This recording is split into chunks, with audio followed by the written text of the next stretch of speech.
Hi kids, it's your mom. And this is a bucket. Hey mom, why are you talking to us about a bucket? This is my weekly update. You remember I promised you that I would update you weekly, keep you informed on how I was doing and what I was feeling and what new things I learned. Well,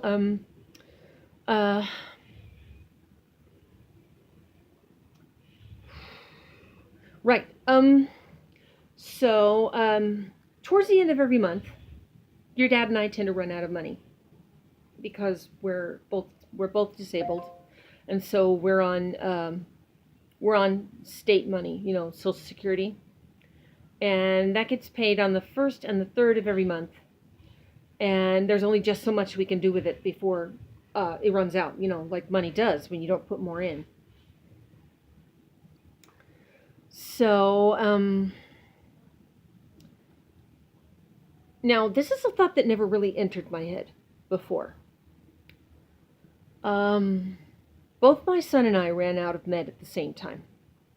I have persistent depressive disorder, and it requires an antidepressant to kind of buoy me up a little bit. It makes clinical depression less likely. It doesn't make it unlikely. It doesn't make it impossible. It just makes it less likely. But it makes it inevitably easier for me to do things.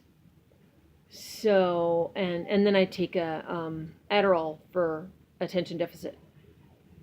And that costs me money. It's $1.25 per prescription, which doesn't seem like much, but when you're at like less than $5 in your bank account, then it's a lot. So I dropped off my son's prescriptions, and I kept mine, thinking, oh, well, I'll keep it till the end of the month, and then I'll drop it off on the 1st. And then I had to go and pick up my son's prescriptions. And my husband, somehow, I don't remember exactly how it happened, but he found out that I was not dropping off my prescription. And he said, no, you are not either doing that, and you are going to drop that off. You are going to drop it off now. So there followed a discussion. And because I had made a promise to myself and to my husband not to fight with him, finally I agreed. I dropped it off. And he talked to his father and got me some money so that I could pay for it without having to worry about being overdrawn. And on the way home, an epiphany hit me. On the way home after dropping it off. An epiphany hit me. Oh my gosh. I think I'm unimportant. I deprioritize myself. Now, what does that mean? To have something be a priority means that it's important. And priorities don't come in important and not important. They come in varying levels of important, from really life-threateningly important all the way down to, it can wait. I mean, if everything else is done, fine. Otherwise, it can wait. So,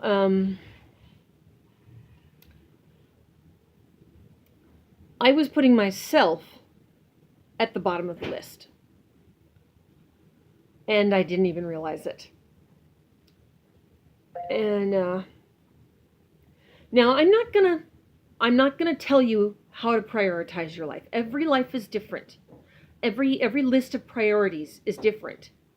So if you think one thing is important and another isn't, I'm not here to tell you that it should be a different way.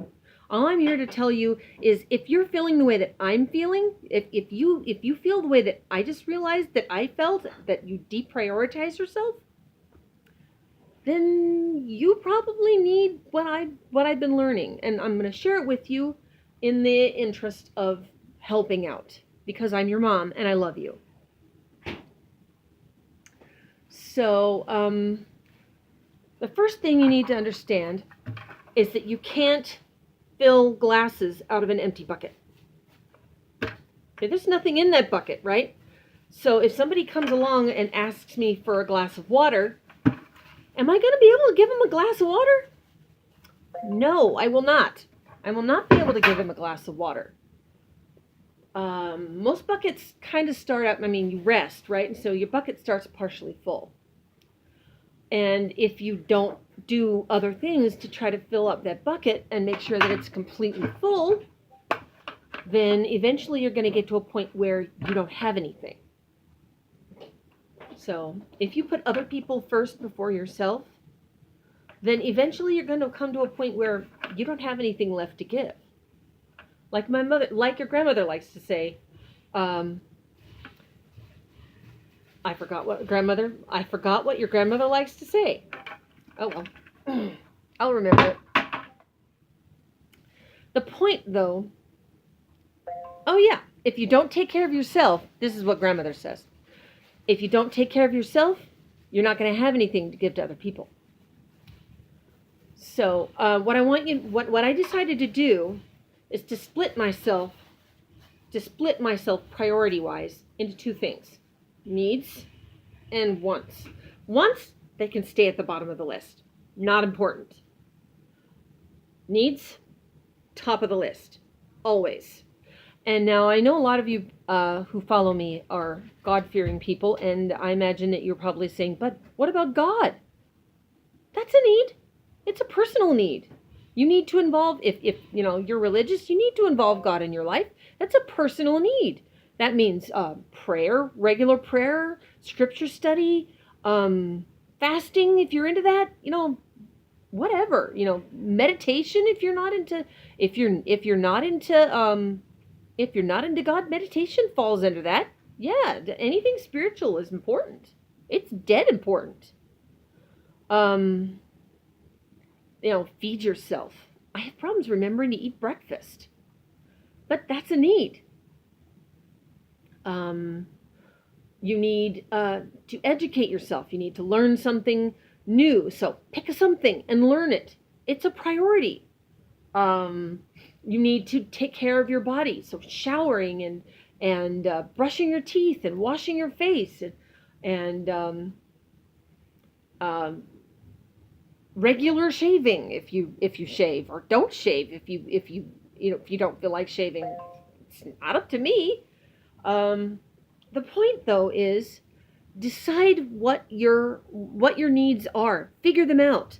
And you might miss some things. It's okay. If you miss something and you discover that it's a need, fine. Add it to the list.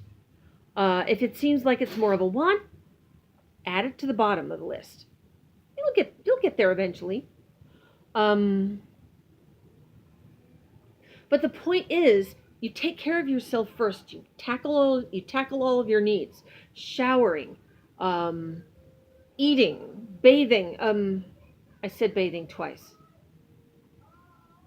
Oh well. The point is, and physical affection. And if you're married, you know what I mean by that. Not just hugs. I got to keep it PG. So, because after all, I'm your mom, and you don't need that kind of thing when you're talking to your mom. So anyway, like I say, fill up that bucket. It's a big bucket, and it needs to be filled so that you can dip out of it to help other people. Then after that, figure out what your priorities should be. And once again, I'm not going to tell you what your priorities should be. I'm going to tell you what mine are. First me, needs, then husband. That's your dad. Then kids. Then church. Then everybody else. And that means that you guys are a priority in my life since you're my kids. Okay?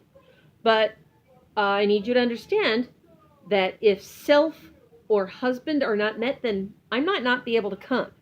So if I'm not taking care of myself, then this stops happening, which is why I haven't been vlogging or making videos for a while, because I deprioritized myself. So, if you do the same thing, then you might need to look at your priorities and realize that you need to be higher up on the list than you actually are. You need to fill your bucket. You can't help people from an empty bucket.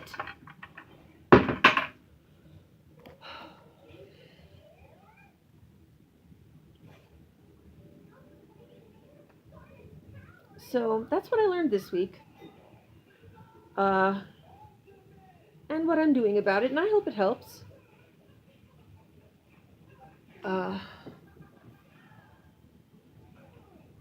There's another thing about personal needs. Your environment can be a need. Like, once again, like I say, I don't think of myself as important until just recently. I'm working on putting myself higher on the priority list. If you don't, I don't know if you're anything like me, but if you are, then the odds are pretty good that your environment needs a little work. Your kitchen should probably be cleaned every day. Do your dishes every day. If you don't do them every day, you're not going to have any dishes to eat off of. You're not going to have any silverware to eat with. And you're going to end up eating off of dirty dishes. So, trust me. Food tastes better on a clean plate. And also, if you wash your face, you have fewer of this. You have less of that.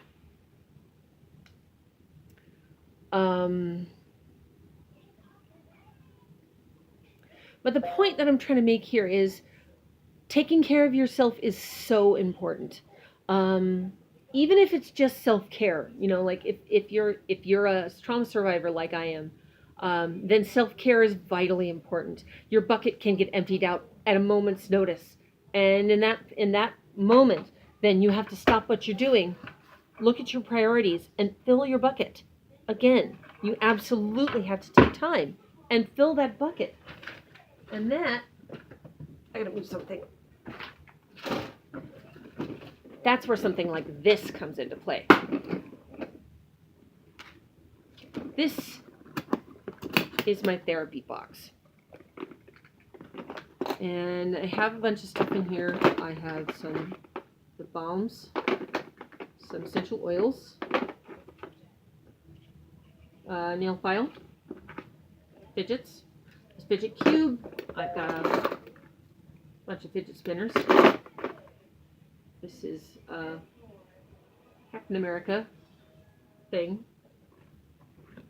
And then underneath it, I have teas and cards and my emotion journal and lotions and balls and Play-Doh. Play-Doh! It smells nice. It smells nice and it feels good to squish it. And I have bubbles. This is bubbles. Here, I'll show you.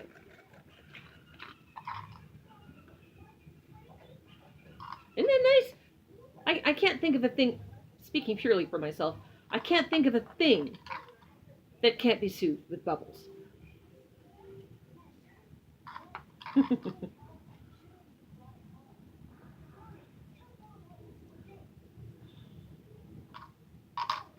There we go. Isn't that nice? And this thing. It's rubber and it's got wires in it. Perfect. Anyway, so this is the kind of thing that you want to have if you're a trauma survivor and you have problems with, like I do, with deprioritizing yourself. So I've got less than a minute, so I kind of got to wrap it up. Just remember, even if you're not important to yourself, you're important to me, okay? And I know I'm important to you because you're sitting here watching me make this video. And I imagine you probably would very much like for me to take care of myself. So I want to let you know that I'm going to make more of a priority I'm going to make myself more of a priority. I'm going to fill my bucket so that I have more to give to my husband and the rest of you guys. You are very important and special to me. And I'm glad that you guys come and listen to my videos. If you know of anybody that you think could probably use this video, feel free to share it. And I will talk to you again soon.